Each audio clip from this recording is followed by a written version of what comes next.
लबना पे अभी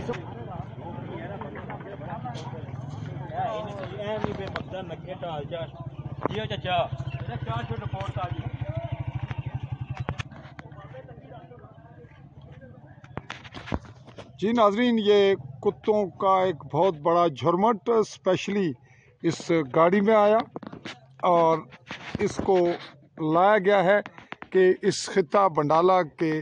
दही इलाके में जंगलात भी हैं, साथ बॉर्डर भी करीब है। यहाँ पे सुअर जो खंजीर है फसल की तबाही के लिए बहुत ज़्यादा आ चुका है, उसको ये रात को करेंगे शिकार और यूँ ये कितने दिन ठहरेंगे इसके बारे में अभी मालूमात नहीं। ताहम फिल वक्त ये झुरमुट लग रहा है कि इसमें कुछ